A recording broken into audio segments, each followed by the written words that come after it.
Let's talk about foundation, friends. It's time to figure out how to cover up the maskne. What do you say? You in? Let's do it. Well, it seems like you guys really wanted to do a foundation maskne type video. So no worries, I got you covered, okay? Maskne, I know it sucks. I know it, I have it too. I tend to fall right along the jawline. So how do we deal with that? First up, totally and completely, you have to have good skincare. Your makeup, it's only gonna look as good as your skin as is underneath of it. So take really good care of your skin. If you're gonna put on this much makeup that I'm gonna show you how to hide some of that maskne, you need to make sure you're still doing really good skincare. And by that I mean you're using a kind of an exfoliator soap. On days that you wear heavier makeup, you make sure you always moisturize and use a gentle toner. All of those things will help keep your pores super clean and try to keep the texture of your skin happy, and make sure you drink lots and lots of water. If you really want to wear all of the products and really pile it on and somehow the occasion needs it, we need to go ahead and prime our face. You'll notice that I went ahead and did my eye makeup almost fully so that you wouldn't have to sit through all of that, of course. So let me pull my hair back here. So how's everyone doing? Is everyone doing okay? I know that lots of us are getting the vaccine, so we feel like, you know, might be an end in sight. And schools are restarting, which is exciting. All right, so first thing, I've done all my skincare, I've done moisturizer, I've done all the things. But now I'm gonna go in with a special one for underneath my eyes. You know, 40 and fabulous, right? I mean, you hit your 40s and you're like, dude, I don't ever have to think about that crazy skin that I used to get, right? When you're in college and high school, you know, even your 20s when you burn out late, don't have to worry about that. Oh no, we've reached the era of ranks and pimps, okay? So you get pimples and you get wrinkles. That is very unfair. You can use any kind of good hydrating moisturizer right underneath your eyes. I always make sure that that's heavily moisturized because now that I'm getting older, I'm becoming more dry than I am oily.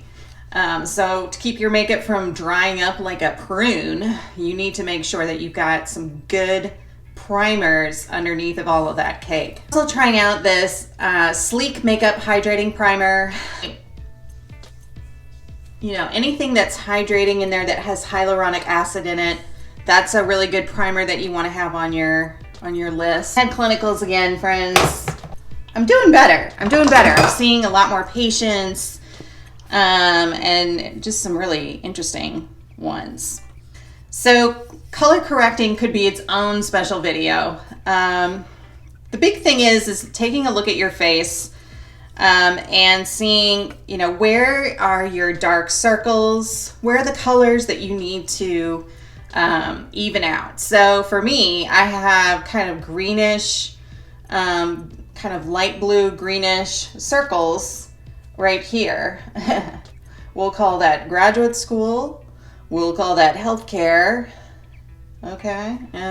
But for some of my friends who have rosacea, for example, you're gonna wanna stick with something that is actually green. This is more of a coral. So if you Google a color wheel and see you pick the color that you're having a hard time with. So mine is the blue-green. And then you look directly across from it. It'll show you the color that you need to use in order to help correct that color. So for example, I have the blue-green kind of under eye circles. So I'm gonna use a more coral looking color for right underneath there. And I'm just gonna pat a tiny bit. You don't need to honk all that like stuff on your face. I think that's silly because nobody is gonna be like the perfect color. Am I correct? Yes. I have rosacea. My friends who have darker skin tones that kind of tend to be more on the reddish side, the green, the minty green color corrector, that's going to help out just a little bit. You have to decide what kind of person you are. Are you going to be the full coverage girl? Are you going to be the dewy finish, looking hydrated as hell girl? Or are you going to be the skin tint girl who has no issues with maskne? In a sense, are you just listening to me babble? Because why are you here? Just kidding. You can stay. It's fine. I tend to be more full coverage. As I get older, I tend to like a little bit more coverage. The skin issues from many, many years in the sun, don't do that. Wear your sunscreen. So I tend to sit more on the heavier coverage side. So I'm going to go with one of my favorites. There's a high-end version that I like, and then there's a medium version, and then there's a drugstore kind of version. On the high end, I love Pat McGrath Labs Sublime Fetish. It does build up coverage like no other. I really like it. Another high-end brand is KVD Vegan Beauty's Lock-It Foundation. That's more around the 25 to 40, I think, mark. And then down towards the drugstore situation, we've got, I love me some ColourPop, which is what I'm going to use today. Pretty Fresh Hyaluronic Hydrating Foundation. My color is pale as death. No, I'm just kidding. It's fair, 30N. But there's also a really good one from the drugstore that I like to use, especially when I'm going to work. It's the Maybelline Up to 24 Hours Super Stay Full Coverage that you can get at the drugstore for like $10. And mine's 110 porcelain. Gotta love it. So, do you use a brush or do you use a sponge? It's always the big kicker, right? Well, I'm going to show you. I'm going to do part of my face with a brush and part of it with my sponge, and you'll kind of see for yourself. Okay. So I'm going to start off with my my brush. I have a Sigma 4D HD Kabuki brush. It helps get in all my little crevices in here. Because remember, we have rinks and pimps. Okay, we've got the wrinkles and we've got the pimps. So let's start. I just put a tiny bit on my hand, and I'm just going to start painting my face. And I want you to bring it down past your jawline for sure. So yeah, guys, I did some more fun stuff in clinical. Kids, I just want to put out there, you should never pick your face, even though we all are doing it, it seems like. So there's half of my face with the brush. It's very heavy, but don't worry, we'll get there, okay? Now we're gonna take our wet and sponge. Yes, it's dirty. I'm sorry. I'm not really sorry, it's just the way it is. And we're just gonna start pouncing. Did you know that there's like this triangle of death on your face? That if you pop a zit or whatever, mess around with like an infected hair follicle or something on this area of your face, you could end up with like cellulitis and like life-threatening issues. Which, okay, sure. Pretty much any part of your body that gets infected is, and if it's serious enough, it's gonna be life-threatening. Okay, so here's half of my face. We've got sponge on this side, brush on the other. You can still see some of the lines. So when I do that, if I'm doing a full face of the brush, I'm just gonna take my wet and sponge, because I've already have it anyway, from doing my concealer. 40, awesome. Take your sponge and your little dippy dip here. Take what's left and just kind of pounce it on there. And then you're just gonna even everything out, okay? So anyway, this triangle of death, it's like right in through here, okay? So if you were to pop a zit right in that area, you risk a higher chance of infection, supposedly. You can find a ton of stuff about it on the legit sites, if you know what I'm saying, like the peer-reviewed stuff that the nerd herd likes to look at and talk about. AKA the people who write you prescriptions. It's okay, I'm one of those people, it's fine. Or I will be. Can you die from picking a zit? In theory, probably. Concealer. So here's the thing about concealer. You want to pick something, if you're doing every day, you don't have to go that full coverage route. Really like Tarte's Shape Tape. That is like the go-to for me when I need to cover up my past sins. That's the one I'm gonna go to. On the cheaper end of the spectrum, you've got some really good ones with Wet n Wild has a great concealer. Maybelline always has good concealers, and ColourPop always has had a good concealer.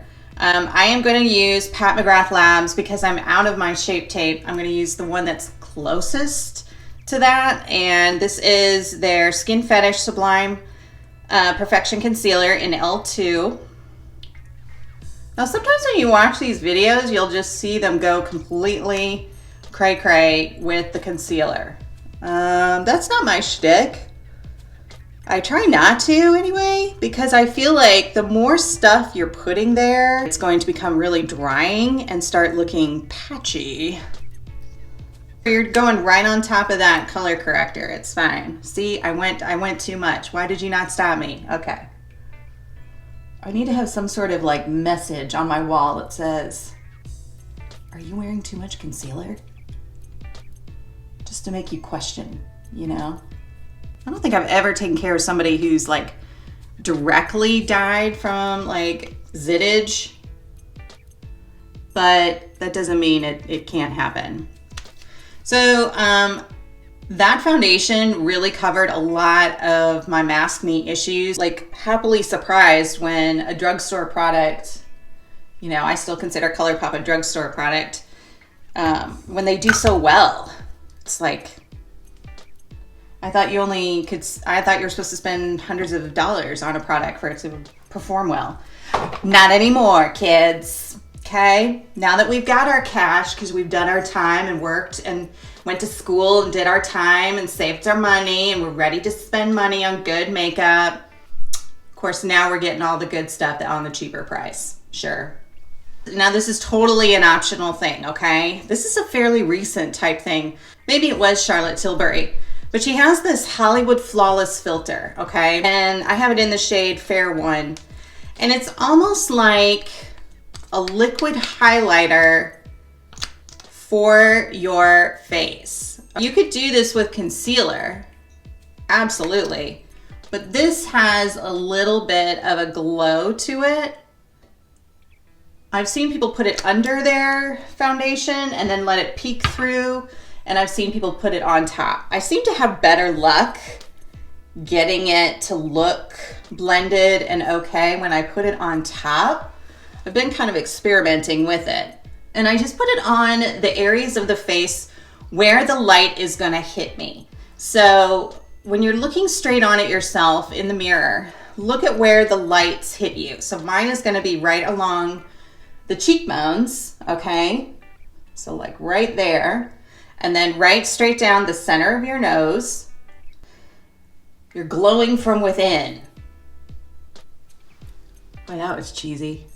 This way, if your foundation is just a little bit too matte, if you get one of these kind of light highlighter, kind of skin tinty kind of things, it'll just kind of bring a little bit more of a glow right from the center of your face outward.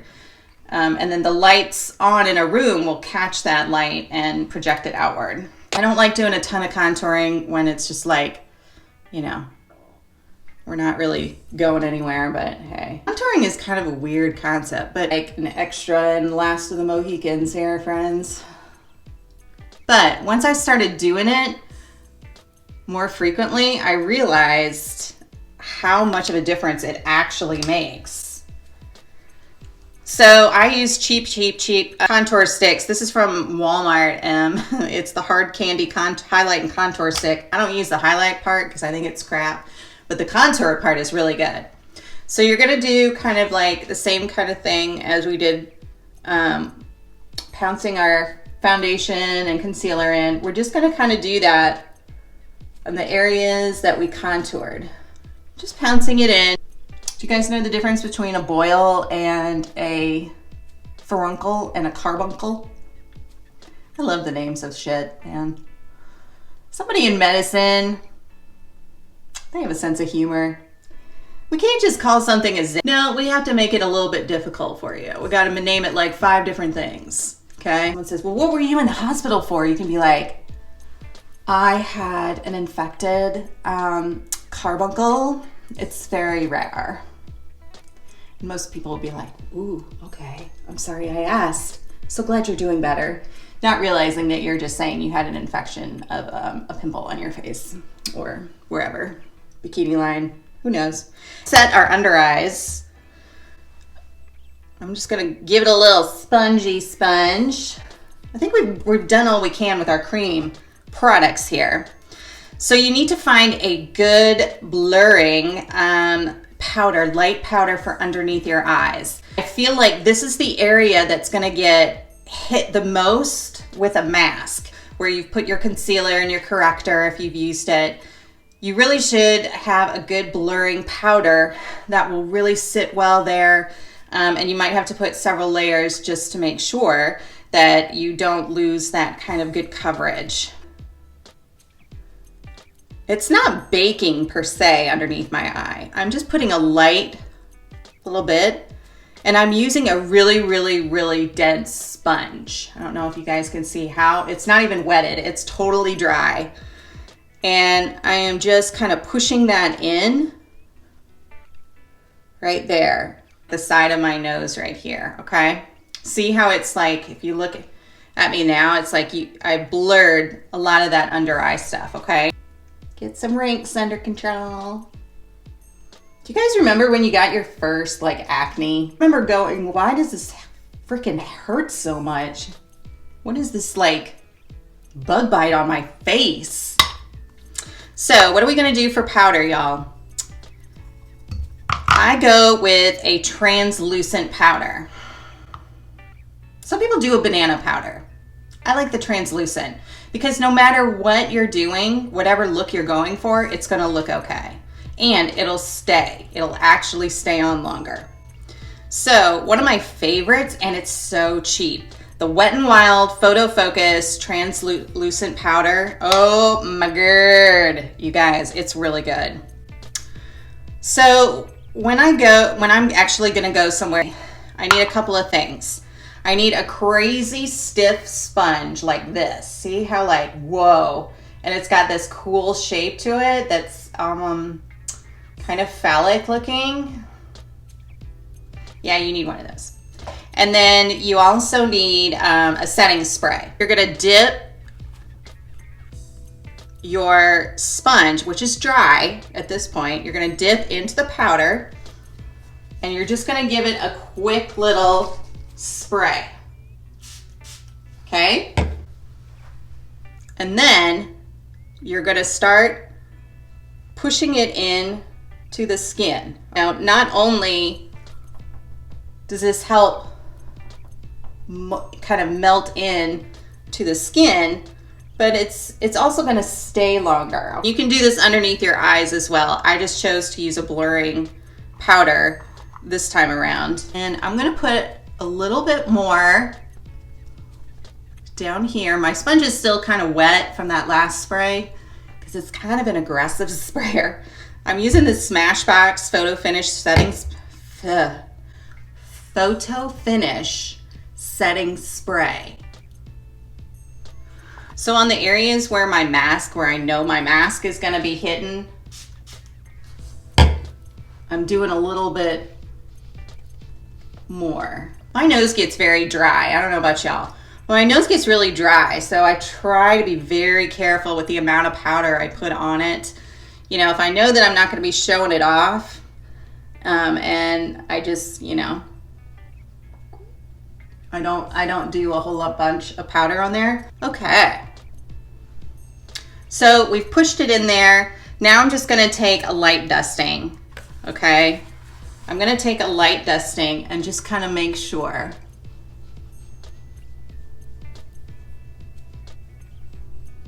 that it's all nice and in there. It's real messy, y'all, okay? When you start doing that, I mean, it's everywhere. So just know that ahead of time, okay? I'm gonna take a less aggressive setting spray. This one has a really fine mister. It's the one I used in my last video. Morphe's got these great, like, old school hairspray can types. They are so good. So what I'm gonna do, I'm not going to hit my eyes as much, okay? I'm gonna try to hit the perimeter of my face, okay?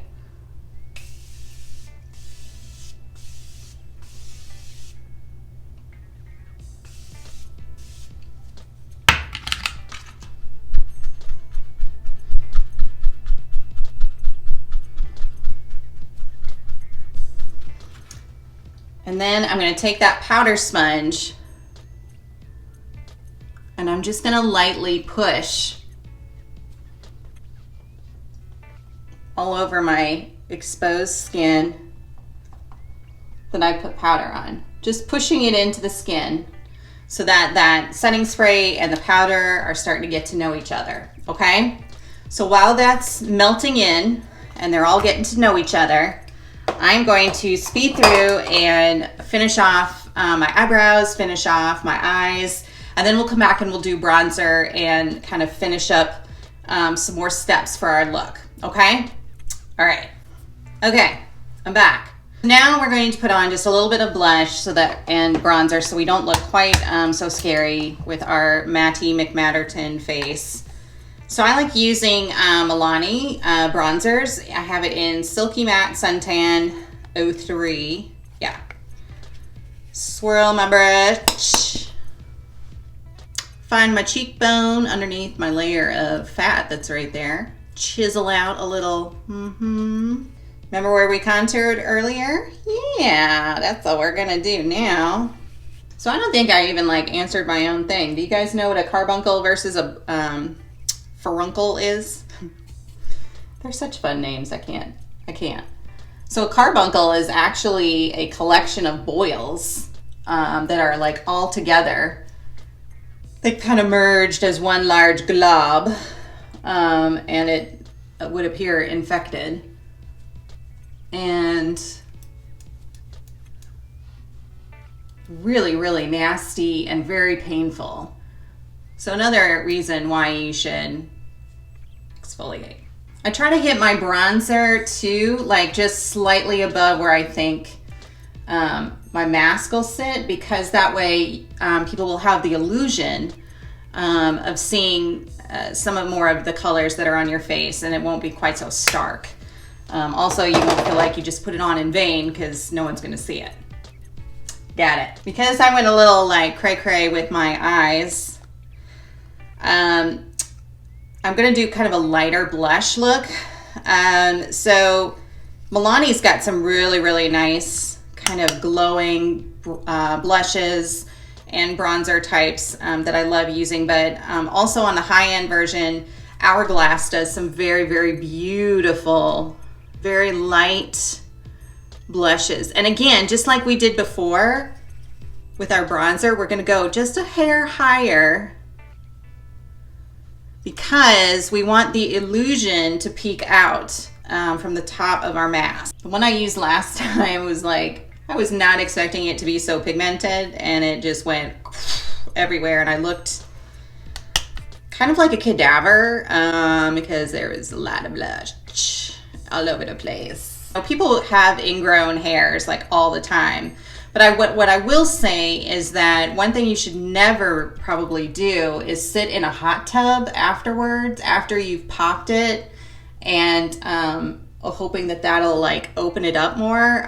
Please don't do that. It's just no bueno, no bueno. For highlighter, we're gonna do the ColourPop Super Shock.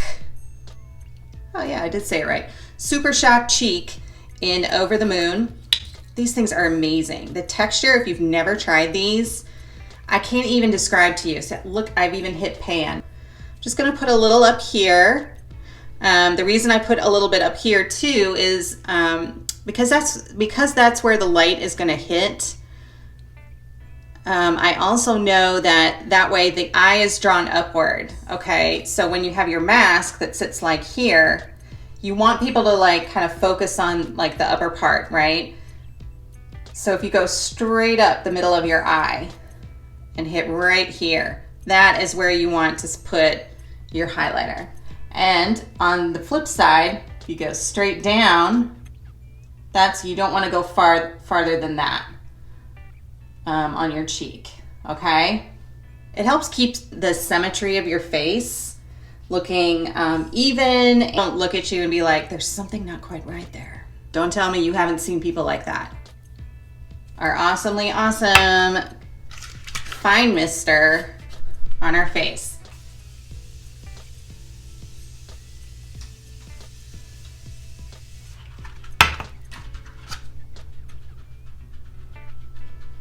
Woo, yeah. Can I just tell you, they smell so good too. I don't even want to know what kind of chemicals are in it. I don't want to know. I don't want to know. Save that for another video. How's that? So I hope that was helpful, you guys.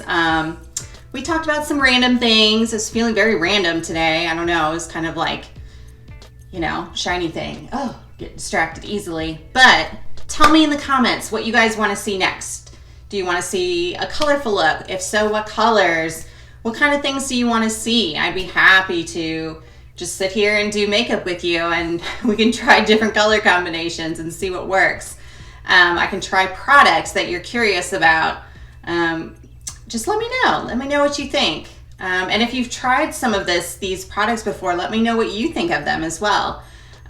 So hope you guys are doing great. Stay safe, and I will see you very soon.